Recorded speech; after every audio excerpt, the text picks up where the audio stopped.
Hey everybody, welcome back to my channel. I'm your host Siren Frost, and welcome back to my two-parter deck profile weekly video. Now, listen you guys, I am actually pretty happy I'm doing this finally. So, you guys seen the updated deck profile last week about Fan Blaster Overlord and Gurgant Overlord the End, getting their full power finally after so long.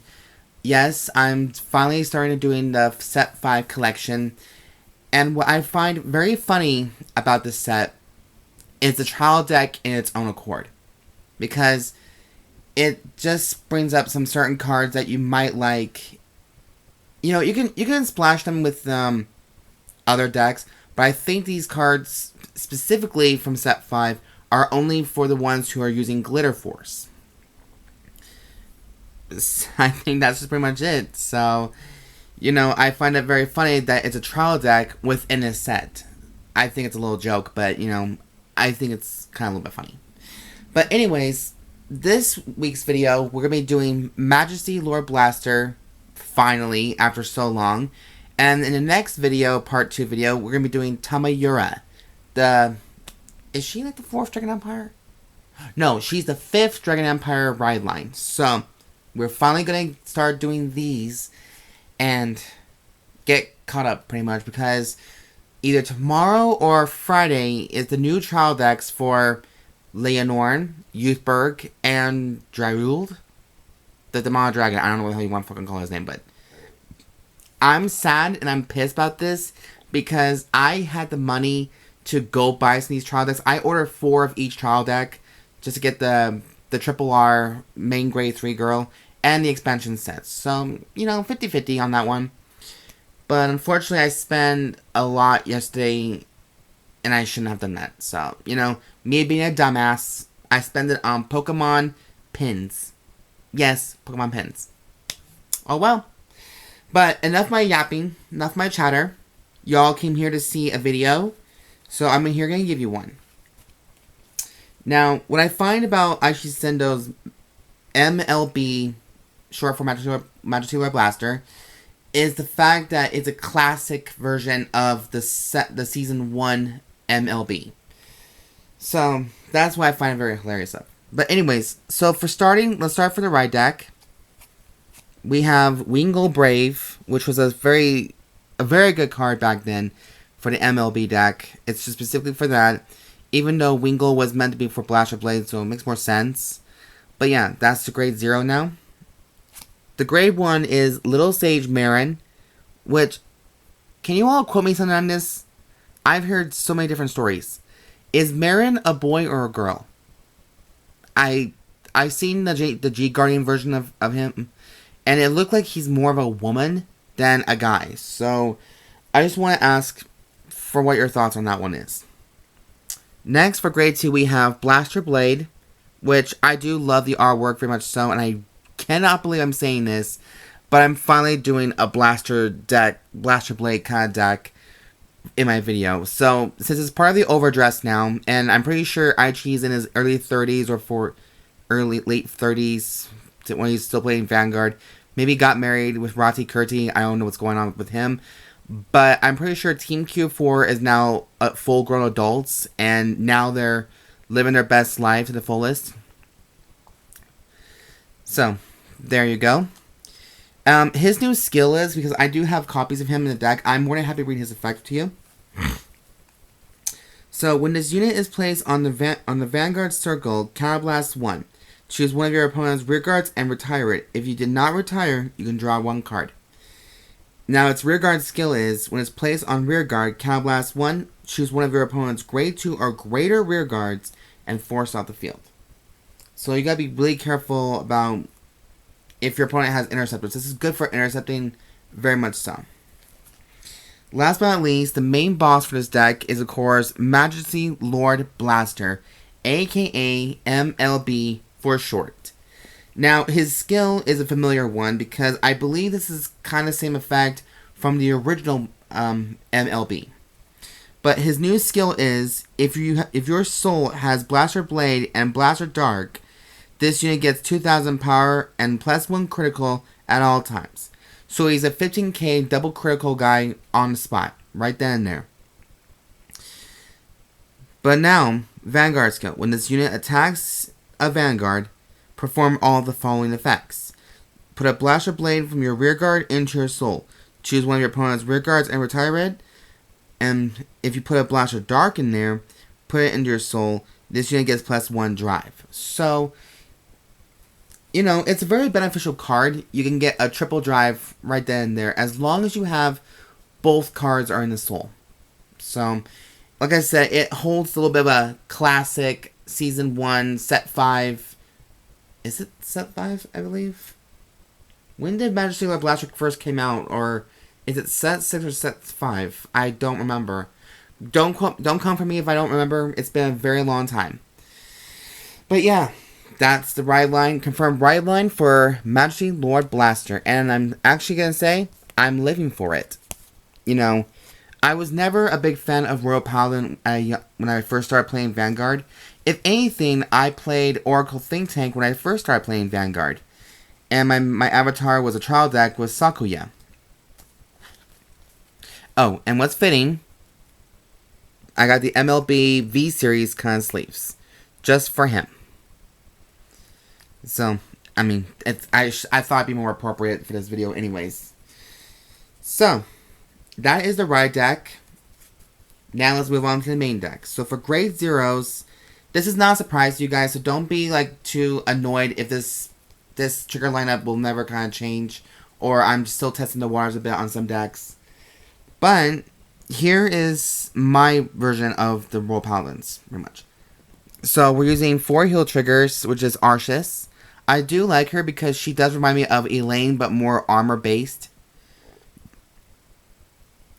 Next, we're playing 8 crits, which is going to be 4 Gurgants and 4 Blade Feather Dragons, which fitting, you know, because his skill is, at the end of the battle this unit boosts, put this into your soul, and choose one of your units, and it gets 2k power for that turn.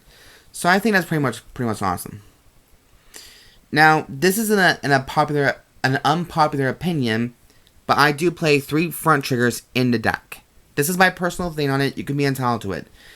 I've seen people play draw triggers because they don't think that you don't need fronts for this deck. But there are some units you can still play a grade 2 or something like that on the rear guard just to get that extra boost. And plus, she's a 20k defender on the shield by herself with that extra little power. So it's either her or the holy mage that I have for a draw trigger. You can play either one. This is not a problem. You can play 7 crits, 4 draw triggers, whatever feels more comfortable to you. I may want to try it with draw triggers to see how it will look after this video. But for right now, I do love the front triggers a lot more because of the shield value, pretty much. And of course, we have the over trigger, which is grossly been used and abused. This card, so when I read the effect carefully after doing the over trigger, I did not know the rear guards can actually perform drive checks as well. So you get the amount of drive checks. So does that mean if you're fighting with a grade 3 rear guard, you get twin drive? Of course you can. So obviously that's kind of like a stupid question to ask, but it's always nice to ask, you know? I'm open to a lot of possibilities at this point in time because, you know, I feel like I've been robbed about going to these events, and it's funny, you guys. I buy constantly Vanguard. I love this game very much so, but I've always wanted to go into a competitive scene to show my worth as a worthy card fighter. And yet, those dreams were squashed the minute when it's not about Yu-Gi-Oh! Because my friends are all about Yu-Gi-Oh! And I am not. So. But anyways, moving on to grade 1s, we are playing the new guy, which is a classic, even to this day. 4 copies of Knight of Friendship K. So, K back then is a blaster support card where, you know, inspired, as long as your Vanguard is Blaster Blade, 3,000 power is added to him. So he's a 11k beat stick all by himself, pretty much. Then, but for this one, if this unit boosts a Knight of Loyalty Bedivere, it gets plus 5,000 power. So they both go together perfectly. And then for our final grade 1, we're playing 4 copies of the complete guard Aegismare Dragon. This deck does not require too much grade 1s. I mean, you can put as many grade 1s you want in this deck. That's totally fine. I just believe grade 2s have more of a combat skill than anything. Plus, the extra intercept does not hurt in the slightest. So, give or take on that one, what your thoughts about that one is. So that is the grade 1 lineup. Now, for the grade 2, I'm actually playing a shit ton of grade 2s. I'm not gonna lie. I'm playing actually 15 grade 2s in this deck, more than I usually do in my videos. But this one is for a reason. So we are playing 3 copies of Blaster Blade for getting MLB's effect off pretty quickly. 4 copies of Blaster Dark, which makes more fitting sense. 4 copies of Knight of Loyalty Bedivere. And his skill is, when this unit is placed on rearguard from the hand, if your Vanguard is grade 3 or greater, Counterblast 1 and Soul Blast 1, search your deck for up to 1 Knight of Friendship K, call it to a rearguard in the same column as this unit, and shuffle your deck. So, like I said, in case Blaster Blade and Blaster Dark, after they're attacking, I think they're pretty much done with that part right there. So if you don't have any more grade 2s or grade 1s, K and Bedivere are just right there for you. Along with another one we are having right now. So I have 3 copies of Knight of Spright Freeda. Now, Freeda is a Blaster support card. Now, I'm going to read you her skill. When this unit is placed on rearguard during your main phase, if your Vanguard is Blaster, has Blaster in its card name, Soul Blast 1, look at the top 5 cards of your deck. Choose up to 1 grade 2 or less unit with Blaster in its card name from among them. Call it to rearguard and shuffle your deck. If you do call, choose a card from your hand and discard it. So, you know, there are plenty of ways to get Blaster Blade and Blaster Dark out in the field all at once, so to speak. But I think Freeda will add more of a possibility. Plus, she's there as an interceptor as well, in case something else goes wrong. So, I believe that's kind of cool. So that is my grade 2 lineup. And then finally for grade 3, I am actually playing 8 grade 3s in this deck.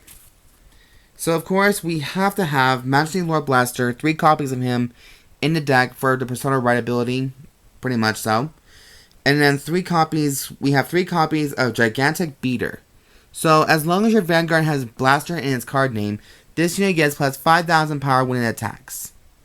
So, until the end of that battle. So that's all it kind of does. And for what it looks like, it's a gold Paladin unit. I thought it was pretty awesome.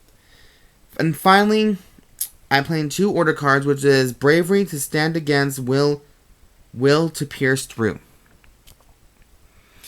And the reason why I'm playing only 2 is because you don't need a 4 of. Like, I've seen people play maybe 3 or 4 ofs, but to me that sounds a little bit more ridiculous. That's just my opinion. Don't come for me for that. But its ability is, play this with 1 Counterblast, and if your Vanguard with Blaster in its card name, search your deck for up to 1 grade 2 unit card with Blaster in its card name, reveal it, and put it into your hand and shuffle your deck. Now, since we do have Freeda, she just searches out a Blaster, Blade or Blaster Dark, so you don't really need this many cards. But do you also need to waste your Counterblast as well, so to speak? I mean, you're more than welcome to play 4 of these ones, but I just choose to play 2. You know, just for that reason alone. So yeah. That is me deck profile debut of Majesty Lord Blaster. And it was a fun deck to play, and I can see why Aichi Sendou was so torn between good and evil. This deck represents both. So it's, as the chant says, when Aichi Sendou was summoning Majesty Lord Blaster, his chant goes like this: Avatar of both light and shadow, a new strength born from compromise. So basically, the both good and evil found an in-between, so they can work together as a team. I think that's pretty good. So anyways, you guys, that is the deck profile for MLB, and I like it. Like, I have a good time with it, but it just needs more time practicing. So hopefully by tomorrow, I'll give it a test and see if it'll match my style more. But yeah, anyways, you guys, thank you guys for watching very much so. I love and support. I love each and every one of you. Your support means a lot to me, more than you will ever imagine. And yeah, thank you for watching my videos, and thank you for the love and support. And yeah, I think that's pretty much all I'm going to say at this point in time. Don't forget to subscribe, like this video, thumbs up for it, comment down below. Let me know what you guys think about this video here, and let me know if you guys if you guys have your own personal opinion. I'm open for ideas. Like, this deck is still brand new to me, and I still love it. So, I'm open for ideas. So, yeah. And I'll see you guys in the next video. I'm your host, Siren Frost, signing out.